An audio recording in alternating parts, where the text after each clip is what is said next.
Unaposikia kukutana na Mungu uso kwa uso, kwa akili ya haraka haraka binafsi unawazania kwamba nakutana na Mungu uso kwa uso. Kukutana na Mungu ni ile namna ya kufikiwa kwa ukaribu ama kwa namna ya ajabu kwa kuweza kustaajabisha sana. Kukutana na Mungu uso kwa uso ni ile namna ya kufikiwa kwa ukaribu na Mungu kwa namna ya ajabu unapoweza kustaajabisha sana. Haleluya! Yaani ile namna unayoweza kufikiwa kwa ukaribu na Mungu unapoweza kukustaajabisha. Hiyo ni maana halisi ya kukutana na Mungu uso kwa uso. Mfano, ulikuwa una jambo fulani ambalo unalitamani kwenye maisha yako ama kwenye hizi za kila siku za utafutaji. Kila mmoja ana namna yake ambayo anatamani, akiwa mama, akiwa baba, akiwa binti, akiwa mwanafunzi. Kila mmoja anatamani, ana matamanio yake. Kila siku tunaomba Mungu, tunaomba ukutane na sisi. Lakini tunaona kama hatukutane naye hivi. Lakini huenda tunakutana na Mungu ila hatujajua kumbe namna ya tunakutana na Mungu sio kwa sababu, lakini tulikuwa hatujatambua. Bwana Yesu asifiwe.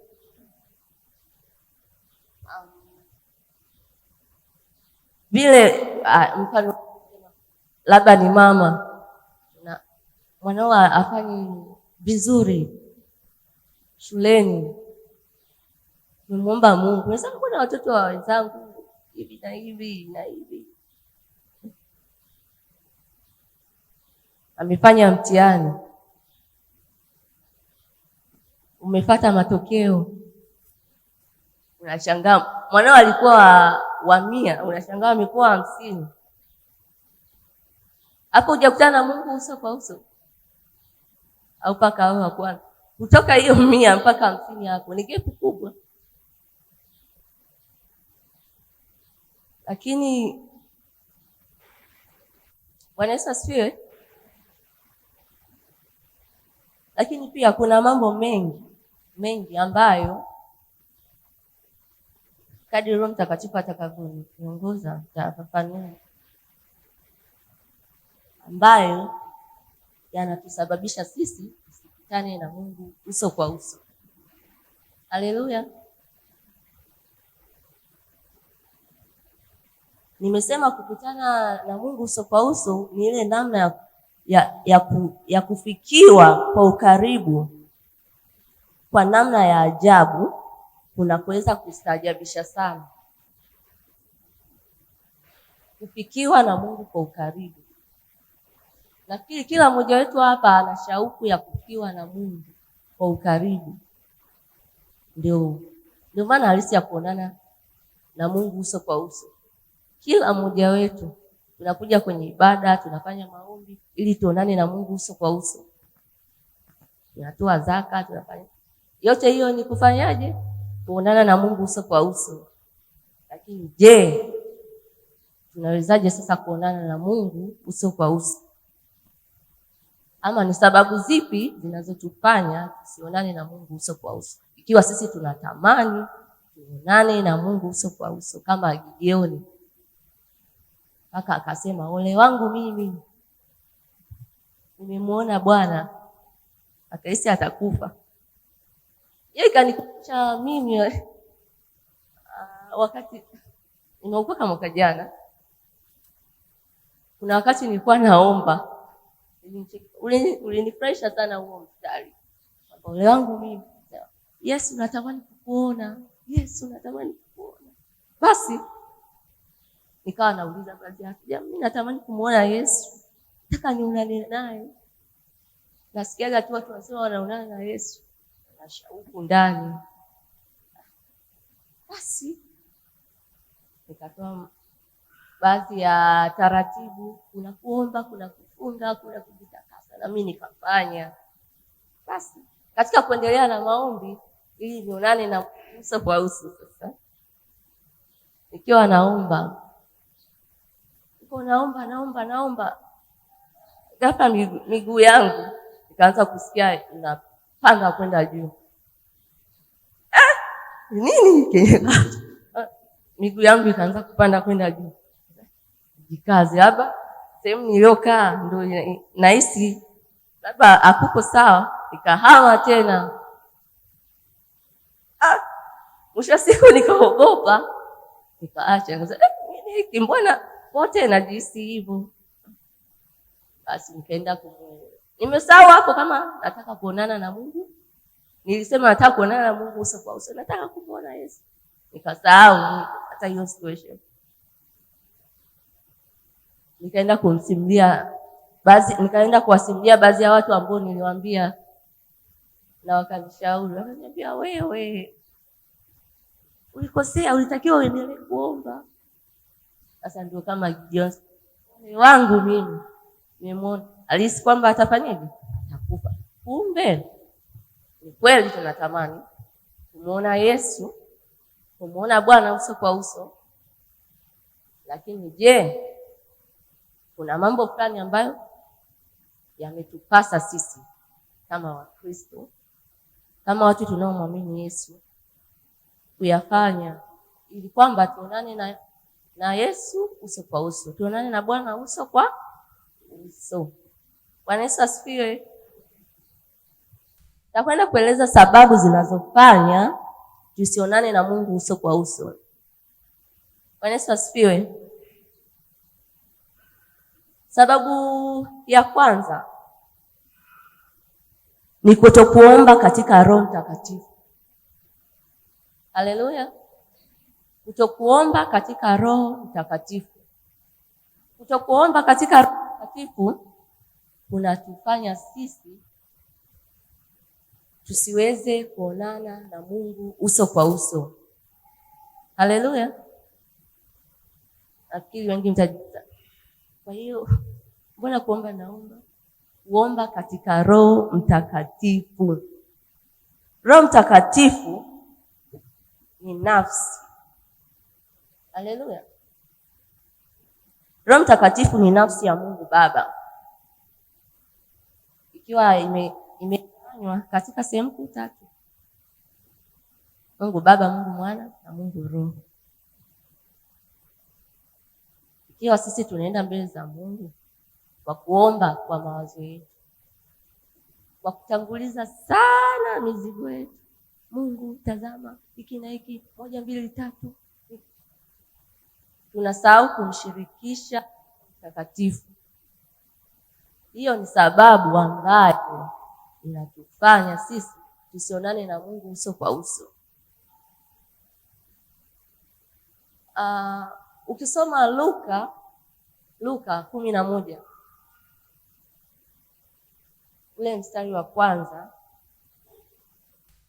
Luka 11 mstari ule wa kwanza, inasema kwamba ikawa alipokuwa mahali fulani akiomba, alipokwisha, mmoja katika wanafunzi wake alimwambia, Bwana, tufundishe sisi kusali kama vile Yohana alivyowafundisha wanafunzi wake.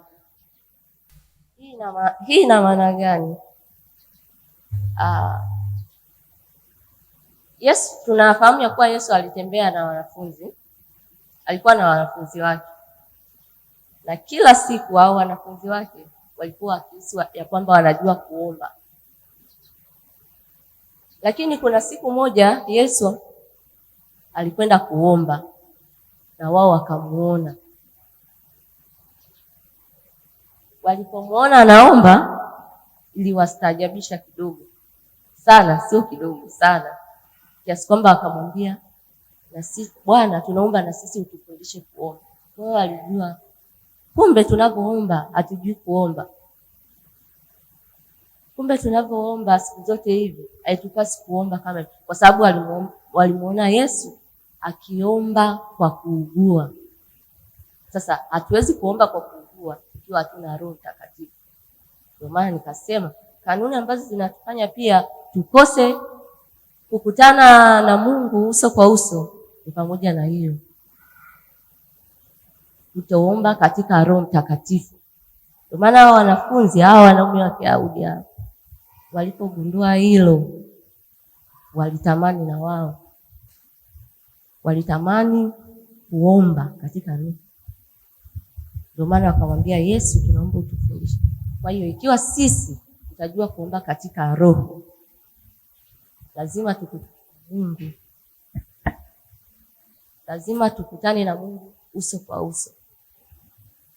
Yaani hiyo, kwa sababu tunaambiwa Roho wa Mungu utusaidia kuomba tena kwa kuugua, usikoweza kutamka. Sasa sisi tunaweza kutamka. Ninaposema hapa nyote mnanisikia, lakini nikianza kuomba katika Roho hakuna ambaye anaweza. Si ndivyo? Haleluya.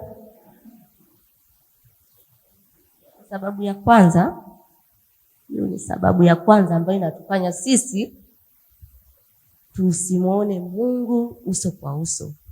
Lakini shauku kuu kama hiyo ya Gideon ni sisi kumuona Mungu uso kwa uso, tukiwa tunaamini kwamba tukimuona Mungu uso kwa uso tutabaki kama tulivyo. Nafikiri hiyo ni shauku ya kila mmoja wetu hapa. Namba 2, kukosa nguvu ya maombi.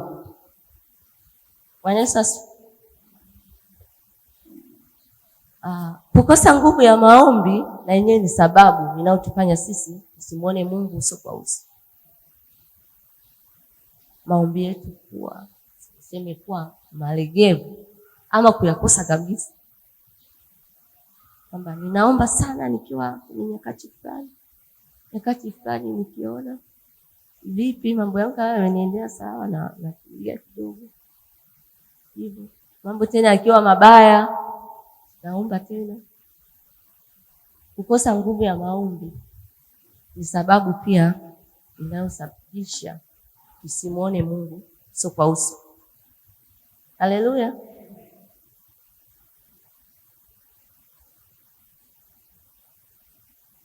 Lakini vile vile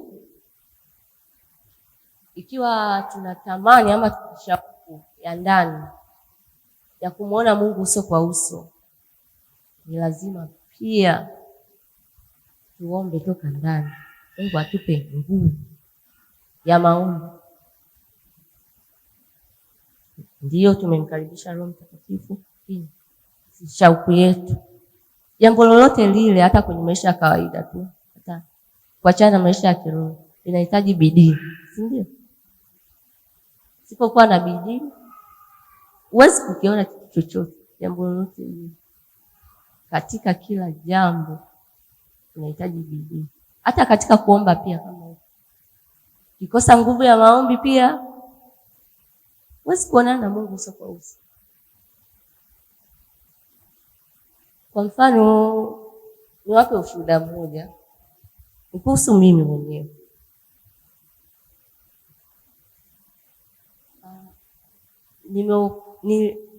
Nimesema nimeokoka mwaka jana. Nilipotoka mwaka jana nilijua kwamba mwaka jana mwisho nilijua kwamba yani ukienda kwa Yesu, tunaambiwa ukienda kwa Yesu, shida zako, mizigo yako yote anabeba. Ndivyo ilivyokuwa kwenye akili yangu. Basi kuja hapa nilikuwa nimefungwa kweli kweli. Hata sasa nimesimama, Mungu ni mwema. Kwa hiyo hata mimi nimemuona Mungu uso kwa uso. Kwa maana nasimama hapa kwa ujasiri nikisema, ikiwa kweli tunahitaji kumuona Mungu uso kwa uso, pia kuna kanuni za kufuata. Jamani, shetani naye ana nguvu, sio kubeza. Ukicheza nimeokoka hivyo katika sasa zile process za kufunguliwa, maombi. Unajua ile kila siku unaombewa nachoka. Sasa kuna ile roho sasa. Ndio hiyo sasa nimeombewa ndio sema mfululizo kama wiki 2. Nikaanza kujisikia vizuri. Kwa hiyo nikapunguza ile kuomba. Lakini kumbuka niambia usiache kuomba. Unaona? Mbona kuniambia haya tumekuombea? Kwa hiyo wewe endelea na maisha yako, lakini usiache kuomba. Sasa ako kananili karo kavivu. Sasa najiona naendelea vizuri namna hiyo. Kama nimepunguza kuomba.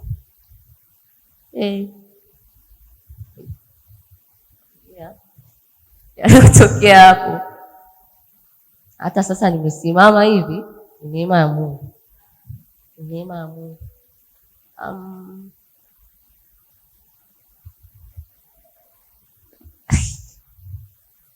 Kuna nyakati tunaweza kupitia nyakati ngumu ambazo unaweza kuona kama hivi kweli. Hata hapa anasema kuna mtu huenda anasema moyoni wake, hivi kweli naweza kumuona Mungu uso kwa uso?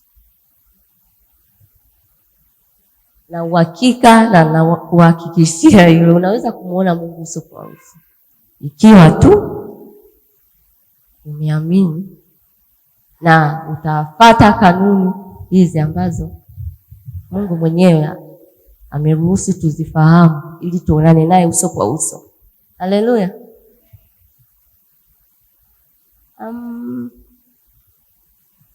Kwa hiyo hata hawa wanaume hao wa Kiyahudi hawa wanafunzi wa Yesu hao walipo kwamba kuwa hawajui kuomba, wakatambua, maana sio kwamba walikuwa hawajui kuomba, lakini waliomba kwa mazoea. Wengine mfano kwa sasa hivi labda umetoka Roma huko, labda umetoka madhehebu mengine tofauti na hivi, kuna kuomba kwa tofauti. Kwa mfano Roma si Baba yetu uliye mbinguni, kuomba kule kwa kukariri. Sasa waliposikia Yesu anaomba iliwastaajabisha sana. Kumbe tulikuwa hatujui kuomba, ndio maana akamwambia Yesu awafundishe kuomba. Kwa hata sisi iwe ni shauku yetu, ikiwa kweli tunataka kuonana na Mungu uso kwa uso, kwamba Mungu atupe nguvu ya maombi. Bwana Yesu, nahitaji nguvu yako ya maombi ili niweze kukuona wewe uso kwa uso, kama walivyokuona kina Daniel, kama walivyokuona Daudi, kama walivyokuona Ibrahim. Watu kama hao walimuona Mungu uso kwa uso, na wengine wengi. Haleluya. Namba 3, kitu kingine kinachotufanya tusionane na Mungu uso kwa uso ni kutokuomba kwa imani. Bwana Yesu asifiwe. Kutokuomba kwa imani. Yaani mfano ninaomba moyoni mwangu, lakini ninaloliomba huenda ni kubwa kuliko hata nilichonacho. Ila hivi Mungu atajibu kweli.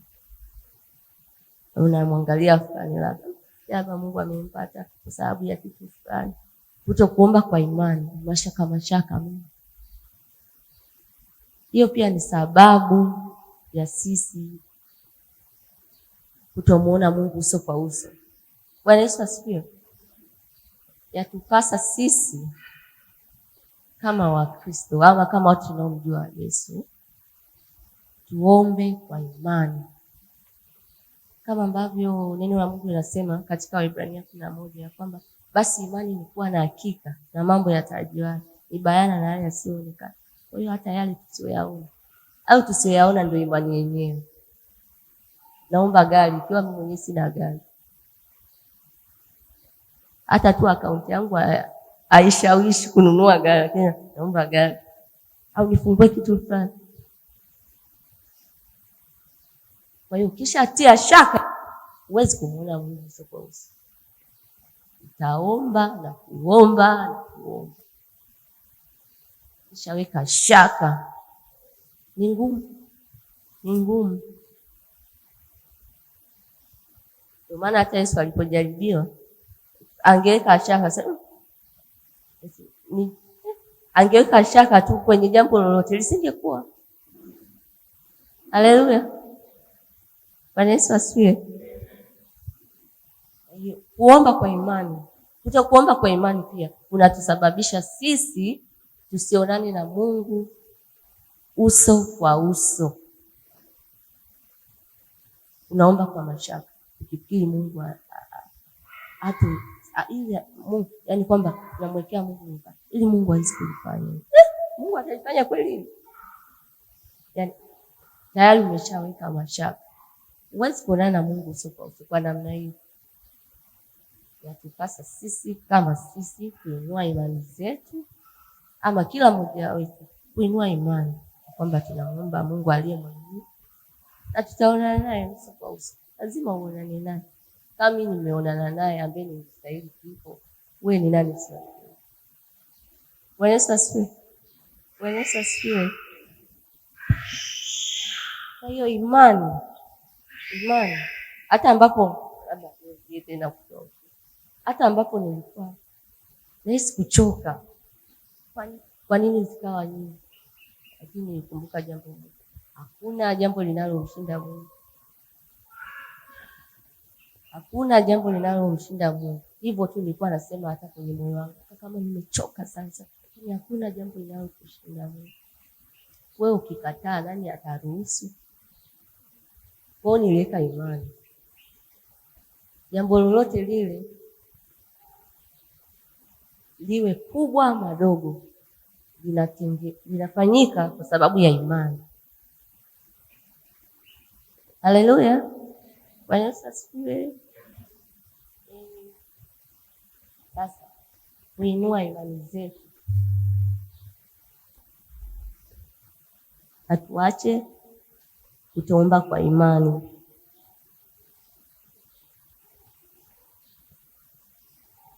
Kanuni namba 4,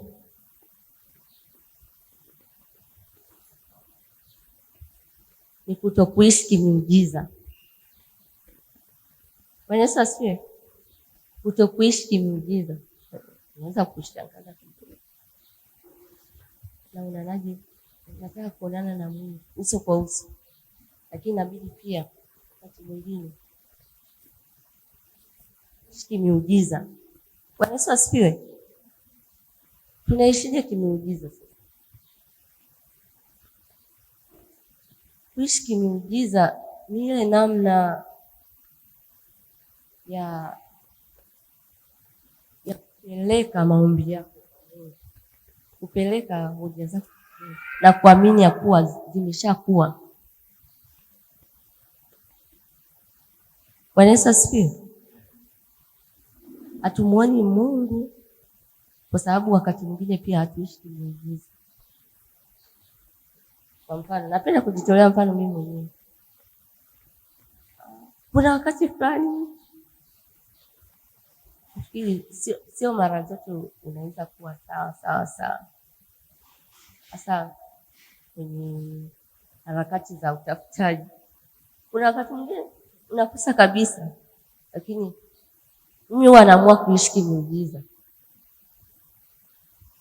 Naishije kimiujiza? Nasema, Mungu, kweli mimi sina kwa sasa, unajua sina, lakini mimi naamini ya kwamba utafanya, ya kwamba utatenda. Sasa kuwa hata sina kabisa, yani sina. Labda leo ni Jumamosi, kesho ni Jumapili, inabidi nje kanisani na kuna vitu ambavyo nakuwa nimemwambia Mungu ikifika Jumapili lazima nifanye 1, 2, 3. Ikifika kwako sina sasa hiyo Jumamosi hiyo kabla ya Jumapili kufika, mimi huwa naamua kuishi kimiujiza. Naambia Mungu, ni kweli sina lakini wewe utanipa. Mimi sijui utanipaje. Anasema wewe ni tajiri. Haleluya. Kwa hiyo tu na kweli Mungu ananishangaza kwa kweli. Unashangaa tu hata umepigiwa simu, una kitu fulani. Yeah. Ama siku nyingi au mtu ulikuwa unamdai muda amekuzungusha hata umeshasahau. Mungu anakushangaza. Kwa hiyo mimi naomba nipande hii imani kweli. Kila mmoja wetu hapa anaweza kuishi kimiujiza na akaonana na Mungu uso kwa uso. Na hata kama ni muujiza mdogo usiudharau. Mshukuru Mungu. Ulikuwa hata una 10,000, tuseme 10,000 kubwa 5,000. Sasa umeipata lakini haitoshi. Mungu anaona wewe una hata shukrani. Ulikuwa una ndogo ulikuwa nayo. Haleluya. Mshukuru Mungu. Mungu unao ni muujiza tena mkubwa sana. Hiyo 5,000 ulikuwa nayo. Simefanya jambo. Unamshukuru Mungu. Kuishi pia kimuujiza kunatuwezesha sisi kuonana na Mungu uso kwa uso tena kwa namna kubwa. Hata watu wakikutazama huko wasema lakini kweli.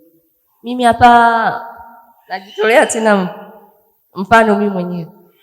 Mimi nimeteswa sana na nguvu za giza. Sana. Kwa hiyo nikawa naishi kimiujiza namna hiyo. Pastor akushahidi. Pastor yeye kaniombea sana. Ni mmoja ya watu walioniombea. Wachana na baba na wengine. Mungu awabariki.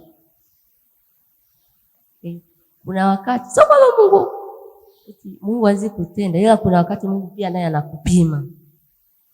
Na niamini kweli kwa namna hiyo. Kwa hiyo mimi nikawa naishi kimiujiza. Kuna muda kweli hali yangu inageuka inakuwa mbaya, lakini neno kubwa moyo ninachoamini Mungu hakuna kinachokushinda. Ni hivyo tu. Kwamba ilipangwa nife sijafa, una makusudi na mimi. Yaani naishi kimiujiza. Kiasi kwamba hata au wachawi wenyewe waliponiona wakawa hakika una Mungu. Yaani wachawi wenyewe ndio wananiambia hakika una Mungu. Na mimi nasema kumbe kuishi kimiujiza kuna matokeo makubwa na chanya namna hii. Yaani upo mzima kama mnavyoniona. Na Mungu. Unaona mpaka mchawi sugu sweti. Anasema kuna namna fulani tu ya kuishi. Yaani hata kama una imani ndogo kiasi gani kama ambao nilikuwa nayo mimi hapa. Unaweza kuonana na Mungu uso kwa uso kwa kuishi tu kimiujiza. Yaani bila tunashindwa kuishi kimiujiza. Muujiza sio mpaka upigiwe simu, halo, kuna nyumba iko hapa Capri Point. Hata tu uhai ni zawadi kubwa sana. Ni zawadi kubwa sana. Kwa sababu hiyo ndio itakuwezesha kukutana na Mungu uso kwa uso. Kwani utamsifu Mungu, utamtukuza Mungu ukiwa mfu, ukiwa umekufa? Hapana. Hiyo ni kanuni ambazo tukiziishi na kumaanisha lazima tumuone Mungu uso kwa uso. Lazima shetani tu aibike, yaani lazima.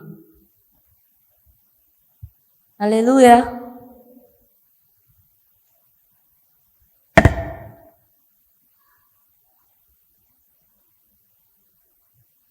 Lakini kitu kingine tunapoishi kimiujiza, Roho Mtakatifu pia anatusaidia kupanga mipango yetu kwa imani. Tena mipango midogo, mipango mikubwa mikubwa kwa imani, tukijua kwamba Mungu yupo na anafanya. Tunaishi kimiujiza na tunaamini kama alivyofanya Gideoni kwamba tutakutana naye, tunaonana naye uso kwa uso. Kwa hiyo tunakuwa tuna uhakika. Ndio maana unaweza hata kupanga mipango yako. Wangapi hapo wanaandika mipango yao? Wangapi kati yetu? Kama ufanye hivyo uanze, hata kama mmoja hujakamilika, wewe fanya. Amini. Haleluya. Mimi ni mmoja wao. Yaani hata kama haijakamilika lakini naamini. Sinaishi, naamini. Bwana Yesu asifiwe. Kwa hiyo kuishi kimiujiza pia kunatuwezesha sisi kupanga mipango yetu iliyo mikubwa. Bila shaka. Yote hii ni kwa kutengeneza hiyo imani ya kuishi kinini? Kuishi kinini jamani? Mbona kama ni watu ambao hamna uhakika kama mnaweza kukutana na Yesu uso kwa uso. Kanuni namba 5 ni kuomba wakati wote na kwa uhakika.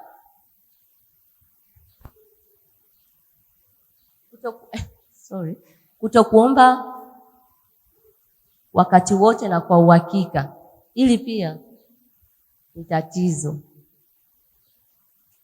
Yaani Wakristo tulio wengi tunaomba kwa misimu. Nimepata tabu sana. Na mimi nakaza kuomba. Mambo yangu yakiwa vizuri. Bwana Yesu nilinde nifunike. Amen. Wakristo tulio wengi kutokuomba kwa wakati wote na kwa uhakika ndio kunakotufanya pia tusionane na Mungu siku au.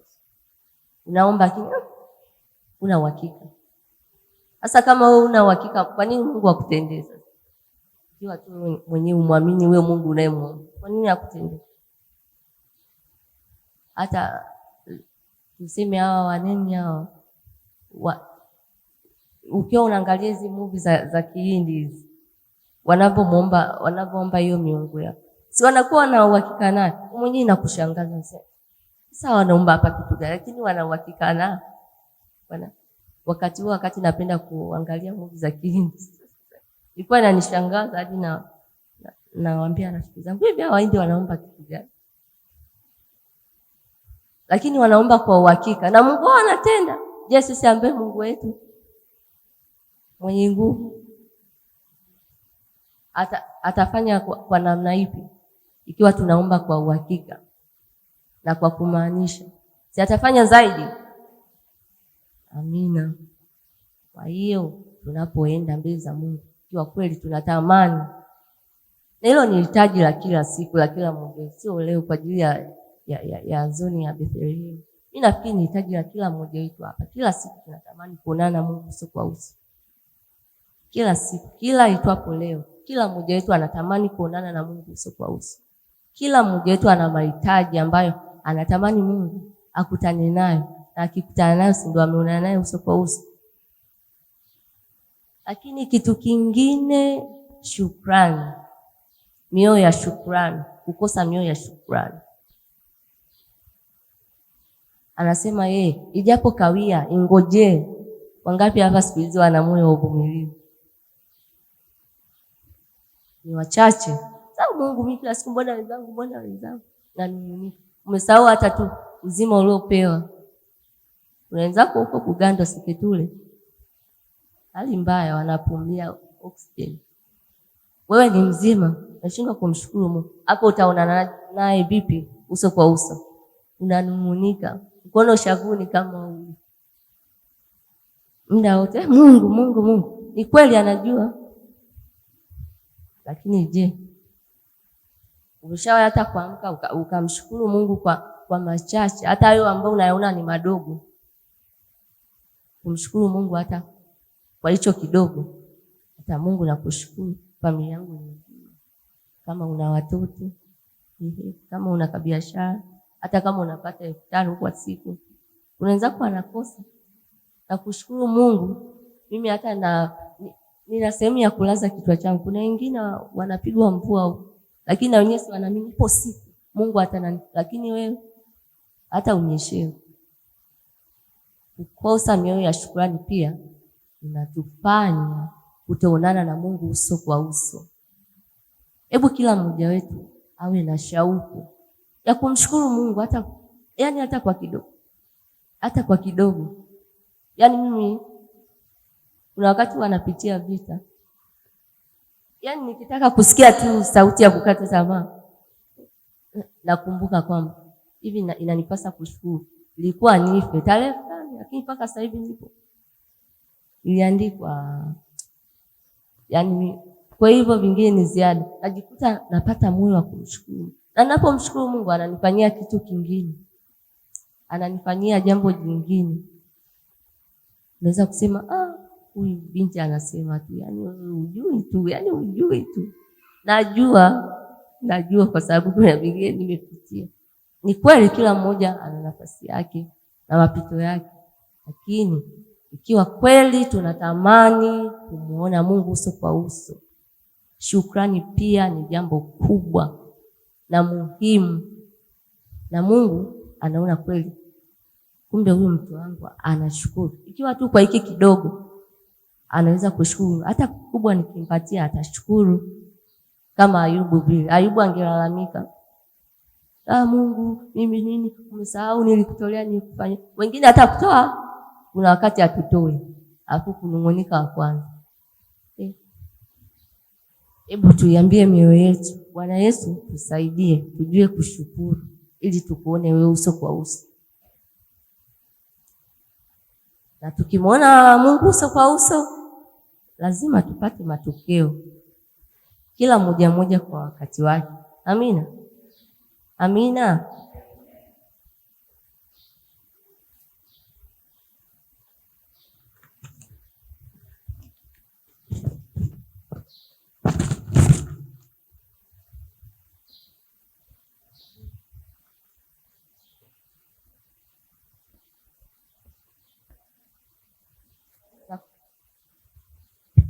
Faida za kuonana na Mungu uso kwa uso. Baada ya kufuata hizo kanuni lazima tupate faida. Hakuna jambo ambalo linakuwa na hasara tu, si ndio? Na faida zinakuwepo. Faida za kuonana na Mungu uso kwa uso ni kupata kibali. Kupata kibali. Tukionana na Mungu uso kwa uso lazima tupate kibali. Hata kuishi ni kibali. Mungu akikataa hata hivi unaenda. Amina. Kibali kila sehemu. Kwenye kazi, biashara, mahusiano. Mambo mengi. Mungu anafanya njia pasipo na njia kwa sababu ta nini? Kibali. Kwa hiyo ukionana na Mungu uso kwa uso lazima pia upate kibali. Lazima upate kibali. Hiyo sio. Ni lazima. Ndio maana Gideon ukisoma kuna mstari ule anasema ikiwa kama kweli nimepata kibali mbele zako, tafadhali akamwomba yule amsubiri ili akamlete. Malaika akamwambia nenda nitakungoja. Ukisoma hapo Waamuzi utaona. Kwa sababu alipata kibali. Na nafikiri asingepata kibali angeweza kumsimamisha malaika. Ni ngumu. Ilikuwa ni ngumu kwa sababu alipata kibali. Lakini vile vile namba 2 tunapata maarifa, ujuzi na ufahamu. Bwana Yesu asifiwe. Tunapokutana na Mungu uso kwa uso, faida nyingine tunayoipata ni kuonana na Mungu ni kupata ufahamu, maarifa na ujuzi.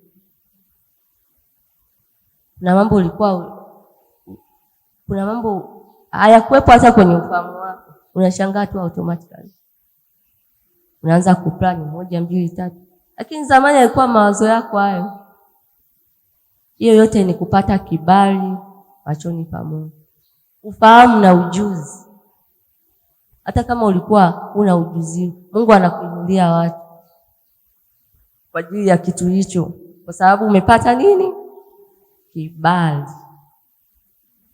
Bwana Yesu asifiwe.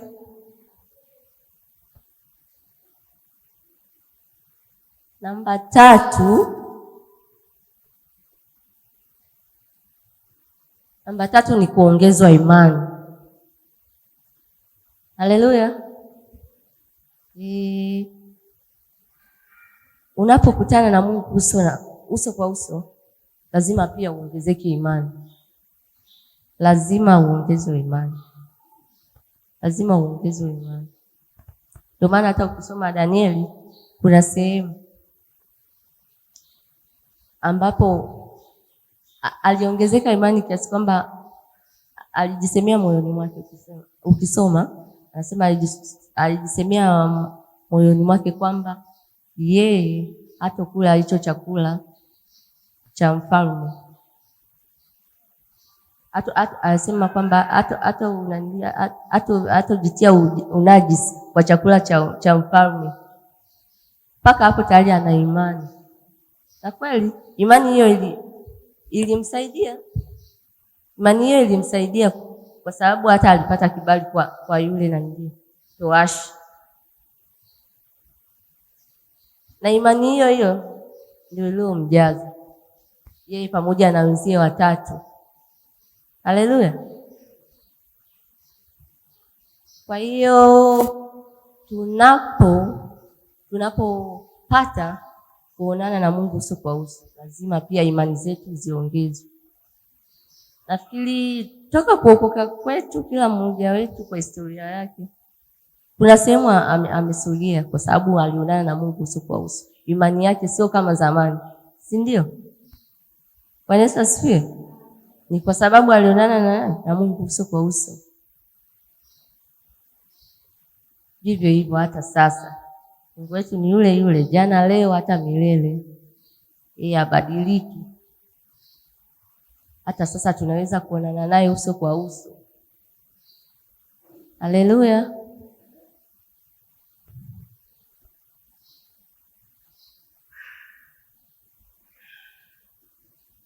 Kingine namba 4, kuonana na Mungu uso kwa uso kunatupa nguvu ya kusimama na kusonga mbele katika hali zote.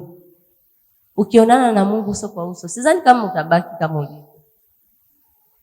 Yaani haijawahi. Lazima tu. Hapo nyuma nimetoka kuwatolea mfano kwamba mimi hata kama kuna wakati nilikuwa nahisi kuchoka, kama kesho haitavuka, lakini lile neno ambalo lilikuwa linakuja ndani yangu kwamba Mungu hakuna kitu kinachokushinda, hilo ndio lilinipa kusonga mbele katika hali zote. Na kweli katika hali zote hizo nilimuona Mungu. Kwa hiyo unapo pia onana na Mungu uso kwa uso, haubaki kama ulivyo. Wewe nyakati zote utahesabika tu kuwa ni mshindi. Haleluya. Haleluya. Kwa sababu umeonana na Mungu uso kwa uso. Hata lije lipi alikukatishi tamaa. Huwezi kujihesabu kama umechoka. Mungu, nimechoka. Ukisema wewe umechoka, kuna watu wengine wakikusemea kumbe langu dogo, sikutakiwa kusema nimechoka. Kwa hiyo tunapoonana na Mungu uso kwa uso, pia tunapata nguvu ya kusonga mbele na kuhimili hizo hali zote. Iwe ngumu tunashinda, iwe nyepesi tunashinda, hali zote. Haleluya. Haleluya. Kwa hiyo mimi natamani hii wiki isiwe tu, yaani isiishie hivi, sijui kuanzia Jumatatu, Jumanne, leo Jumatano, afu mwisho Jumapili. Yaani mimi nafikiri kuonana na Mungu uso kwa uso ni maisha yetu ya kila siku. Kwa sababu nini kinachotufanya tufanye ibada? Jibu ni kwamba ili tuonane na Mungu uso kwa uso. Kwa nini tunamuomba Mungu? Ni ili tuonane na Mungu uso kwa uso. Kwa nini tunaamini kuhusu yeye? Jibu ni hilo. Point ni hiyo kwamba tuonane na Mungu uso kwa nini? Mungu, naomba unitendee. Akikutendea si ndio kaonana na wewe uso kwa uso. Haleluya. Kwa hiyo iwe ni shauku ya maisha yetu kuonana na Mungu kila siku, yaani mpaka pale atakapotuita. Hiyo ndio shauku yetu. Lini? Jumapili baba alisema, Mungu naomba unione. Mungu kukuona ndio kuonana na wewe uso kwa uso. Kwa hiyo nafikiri hiyo iwe ni shauku yetu. Tuizike hiyo mioyo ya kushindwa kushukuru, na hakika tutamuona Mungu uso kwa uso. Iwe kwa kidogo, mshukuru Mungu. Hata wakati unalia, wewe mshukuru Mungu. Ni watu tu ambao ni wengi ambao kuniona, ila kwa walioniona wanaweza kuelewa nini namaanisha. Katika kushukuru pia kuna nguvu kubwa, kuna uwezo mkubwa ambao Mungu anafanya, na unaweza kuonana na Mungu uso kwa uso kwenye jambo hilo tu ambalo unaliona dogo. Kushukuru, ikiwa tu mtoto wako nyumbani au mdogo wako, ndugu yako, umemletea kitu akashindwa kukushukuru. Sikuna wakati kibinadamu unasema kumbe huwezi hata kushukuru, leta jifunza kushukuru, nitakupa. Sasa ikiwa kwa Mungu wetu anayetupa uhai, anayetupa uzima, anayetulisha, anayetuvisha, yeye tukimshukuru inakuwaje? Inafanyika kwa ukubwa. Haleluya. Kwa hiyo shauku yetu, shauku yangu mimi binafsi, natamani kama kanisa, yaani mbali na maombi ya kila siku, yaani hilo neno la kuonana na Mungu uso kwa uso liwe ni tamanio la kila mmoja wetu. Yaani kila siku wewe tamani kuonana na Mungu uso kwa uso. Tamani kuonana na Mungu uso kwa uso.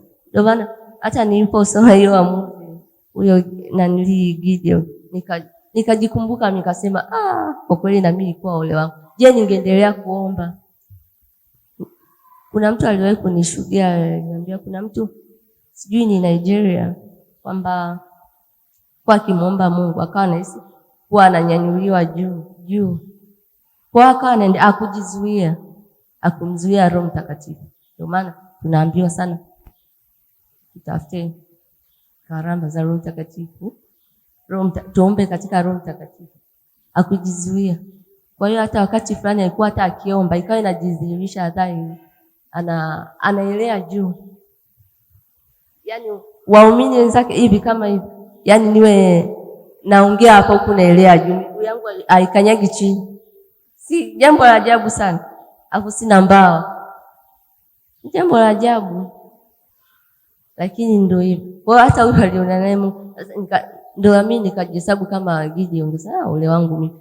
Huenda ningekazana, nisingeogopa ile situation. Mbona kama napaa, mbona kama nanyanyuka juu. Lakini sikomi, sijaacha. Najua Mungu ananifundisha kitu. Haleluya. Haleluya. Ninatamani kwa kadri siku ambavyo zinaendelea kwenye hii wiki yetu ya Bethlehem, Mungu akutane na kila mmoja ambaye ana shauku ya kukutana naye uso kwa uso. Mimi naamini kwa kupitia hizi kanuni ni vitu vichache tu ambavyo mimi nilikuwa najiuliza, ni kweli Mungu tunatamani kuonana na wewe uso kwa uso, lakini mbona ni kama kuna wakati hatukuoni? Ni wapi tunakosea?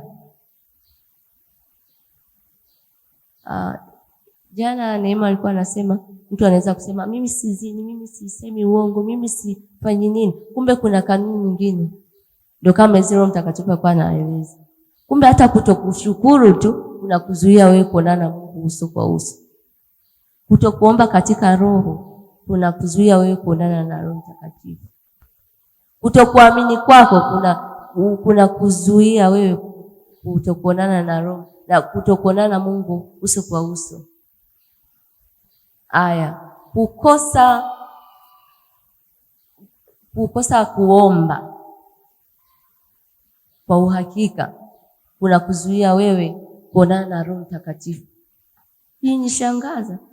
Sasa kumbe wakati mwingine tunapotia mashaka sasa Mungu naomba hivi.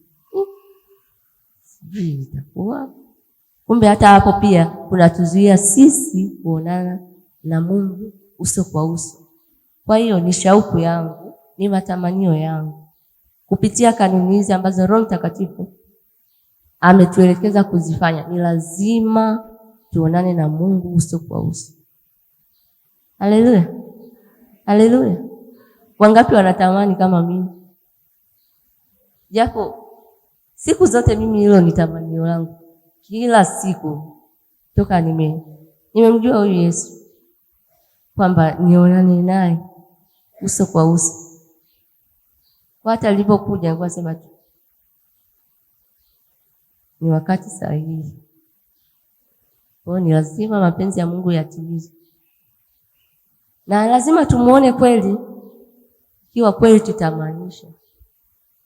Haleluya. Tukiweka shauku ndani yetu, lazima iwe. Ikiwa kwa mfano nakumbuka mimi wakati ningali mdogo, wenzangu wote walienda shule, walipelekwa shule, rafiki zangu. Kwa hiyo nikabaki mimi kwa sababu mimi ni mdogo. Kwa hiyo ikawa inanikwaza mimi, wenzangu sina hata mtu wa kucheza naye. Nacheza mwenyewe kisa mimi ni mdogo. Siwezi kupelekwa shule. Kwa hiyo nikawa na hiyo shauku. Nilichofanya sasa nikawaza akilini mwangu, sijasahau kwamba kwa hiyo wenzangu akiwa wanaamshwa kwenda shule na mimi nitakuwa ninalia ili nipelekwe shule. Kwa hiyo nikawa ninalia. Nikisikia tu fulani, amkeni kwanza kujiandaa kwenda shule. Na mimi naamka nikulia. Hata nipigwe vipi, nyama si nyamazi. Kwa hiyo ikawachosha. Unaona hiyo shauku yangu ilichonitengenezea. Ikabidi aseme, huyu mtoto ameshatuchosha, tumpeleke hivyo hivyo tukamuombee hivyo hivyo. Wakaenda kweli wakaniombea nafasi. Sijui kwaje ila nikapata nafasi.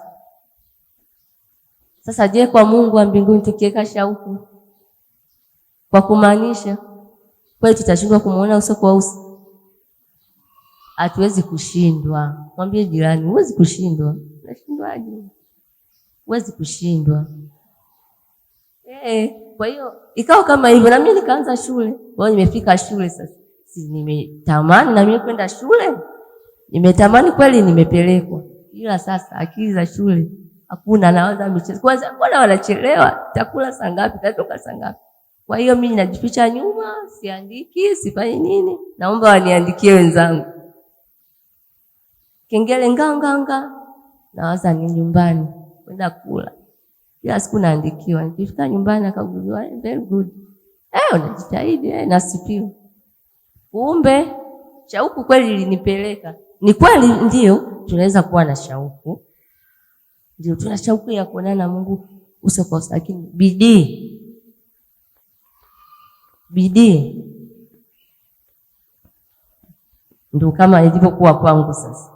Nimeenda ndio shule, bidii haipo sasa. Naona tu tunachelewa, mbona siri hivi na hivi, njaa inaniuma, nimeshazoea ukizunguka hivi na hivi. Basi siku hiyo. Kwa hiyo ngoja nimalize hii story nilikuwa namaanisha nini. Siku hiyo nimerudi zangu nyumbani kama kawaida na furaha. Najua tu nikifika nitaonyesha nimepata yote. Watanifurahia, nile nikacheze na wenzangu wote, tupo sasa mtaani. Sio kila siku nabaki mimi mwenyewe. Siku hiyo nimefika anosha, mama, ni hapa. Nini? Hebu soma. Ni mama chai alimcheza. Sasa mpaka nile kwanza, nasema soma leo utakula mpaka usome. Nikasema, sasa najua tu mamangu mimi hakuwa na mkono wa kutandika, yaani mpaka akutandike. Kwa hiyo najua mama tu mchapa. Kwa gani mchapa sana ni mama mdogo. Mama tu mchapa. Na pia mimi nilikuwa nimebarikiwa machozi ya karibu. Nikafanya haya. Sasa njaa. Akasema, "Nasemaje mpaka usome? Bua begi." Unaisha sasa hapa nimepata yote. Siku hiyo nilitandikwa. Siwezi kusahau.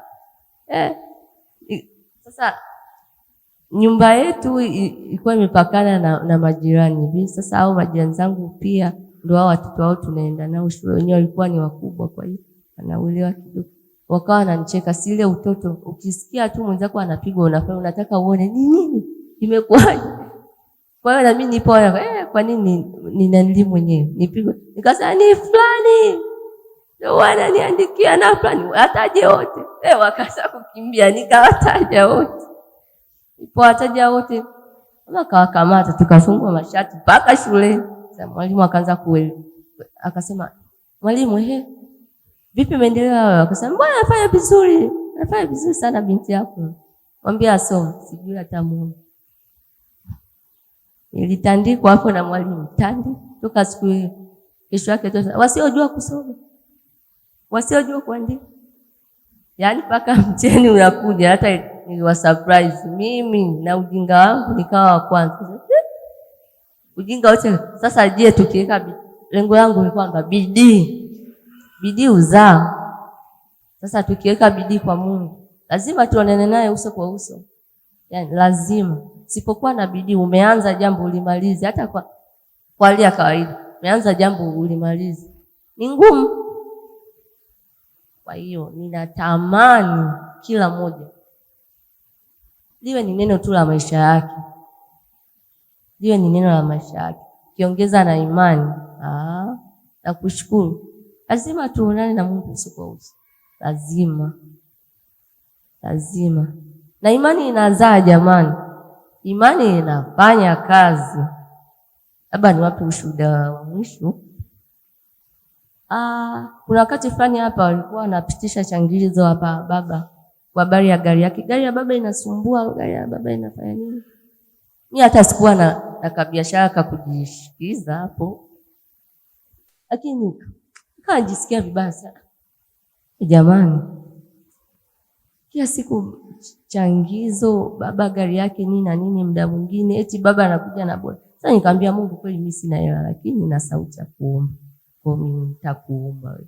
Basi mimi kila siku nimwambia, nikilala, nikiamka, nikiwa hata natembea, nikiona tu gari aina ile ya baba aliyokuwa anaitumia, na mzaa, Bwana Yesu mpe baba gari. Bwana Yesu, mimi sina pesa, wewe una pesa. Mpe baba gari. Siku hiyo nimekuja kanisani. Mwaka wa kutukuzwa, na baba pia hajaachwa, ametukuzwa. Muujiza wa gari ya milioni 36. Nikasema asante Yesu. Lakini niliweka imani. Ni kweli wakati wao sikuwa, lakini niliweka imani. Kwa hiyo nikasema Yesu nakushukuru. Kumbe nilifanyika, niliweka imani kwa lazima Mungu ampe baba gari. Na ikawa kumbe hata kwa mambo mengine naweza kuweka. Basi toka hapo imani yangu ikaongezeka mpaka sasa. Kwa hiyo iwe shauku ya kila mmoja, nasisitiza hiyo. Kuonana na Yesu uso kwa uso. Yaani hayo ni maisha yetu. Hata kabla hatujaja kuitwa na Yesu mwenyewe. Ikiwa tu hata hapa utakuwa na mashaka na Yesu akija, sijui ni nini. Utamuona hata sisi danganya. Tunaanzia hapa. Ukifanya hizo kanuni ambazo Roho Mtakatifu ameelekeza kuzifanye, lazima tuonane naye uso kwa uso. Na ijapo kawia, ingojee. Ukiona mwenzio amefanya, usikunje. Vijana tunasema usikunje. Yaani mimi kweli naomba, nafunga, nafanyaje? Lakini ndio hivyo. Ijapo kawia, anasema ingojee. Na wewe wakati wako utafika. Utatukuzwa. Lakini huu mwaka ni wa kutukuzwa. Lazima tumuone Yesu uso kwa uso. Lazima tutukuzwe pamoja naye. Haleluya. Haleluya. Kingine hapo kwenye swala la imani jamani. Tupandishe imani zetu juu. Tupandishe imani. Naambia basi imani nilikuwa na hakika na mambo yatarajiwa. Wakati nimeambiwa kuja kusimama hapa, sasa Mungu wangu nitaweza. Sasa najipa imani, nitaweza. Tunaambiwa tunaweza mambo yote katika yeye atutiaye nguvu. Lakini huwezi amini, toka jana nilipata hicho kikozi cha ajabu. Nilikuwa ninakohoa, yani nikasema Mungu wangu nitaweza. Hadi nikampata pale mchungaji anambia, yani kifua sauti haitoki. Sidhani kama hata nitaweza kuongea. Nikamwambia mimi nitaweza. Kweli nikaamini na nimeweza. Sio kwamba nimeweza kwa ajili yangu, ni kwa ajili ya utukufu wa Mungu. Haleluya. Kwa hiyo nafikiri tukipata hayo lazima tuonane na Mungu uso kwa uso. Kama tu wale waimbaji walioimba ameniona Yesu. Hiyo nyimbo alikuwa anaimba hapa Jumapili. Ameniona, ameniona, ameniona, ameniona, ameniona, ameniona. Nafikiri Yesu atatuona. Kwa hiyo tunyanyue imani na tufanye hayo. Lazima tuonane naye. Lakini kubwa kuliko lote tutembee na hilo siku zote za maisha yetu. Tutamani kuonana na Yesu uso kwa uso. Amina. Nashukuru Mungu.